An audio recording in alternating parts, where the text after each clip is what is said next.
Hey everyone! Today we're going to talk about something that I think a lot of us will recognize, even if we've never really put a name to it.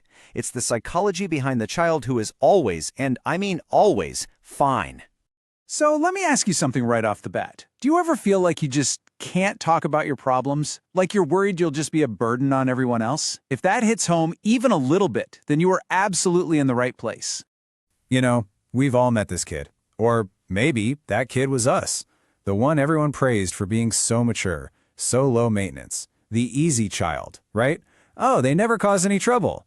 But what we're going to unpack today is how that easiness usually isn't a personality trait. Nope, it's a mask, a really well-made one, built to get through some pretty tough situations. All right, so where does a pattern like this even come from?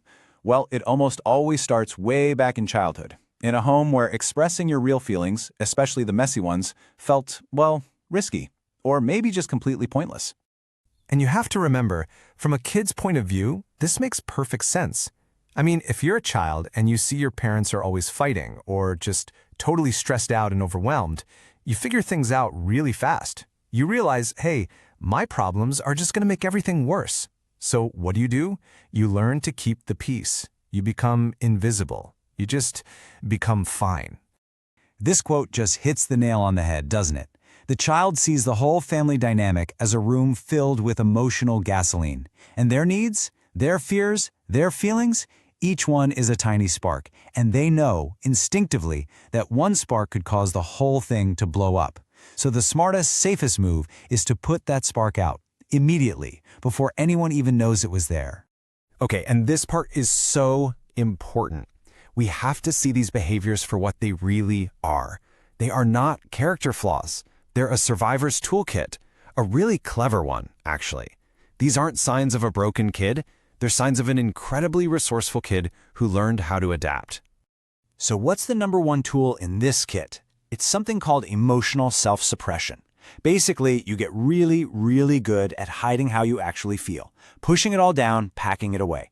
It's almost like you're holding your breath all the time, just hoping you don't make a ripple.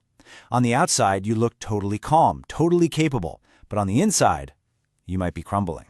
And then there's the other big tool, hyper-independence. This is that fierce, I got it, I can do it myself attitude. It comes from this deep-down belief that you're the only one you can truly count on. Asking for help? Oh man, that feels like admitting defeat, or like you're being a massive pain. So, you just don't. You handle everything on your own, which only proves that voice in your head right. See, I don't need anybody. But here's the twist. That survival toolkit, the one that works so well when you were a kid, it starts to cause some serious problems when you're an adult. The very things that helped you survive can actually end up holding you back from being truly happy. And you can see the trade-off so clearly right here. That emotional suppression that was your shield back then, now it's a wall. It makes it so hard to let people get close, to have real intimacy. And that hyper-independence that made you feel strong, as an adult, it just blocks you from being able to lean on anyone to accept real love and support. And always being the peacekeeper, it means you're probably terrified of any kind of conflict, even the healthy kind that relationships actually need to grow.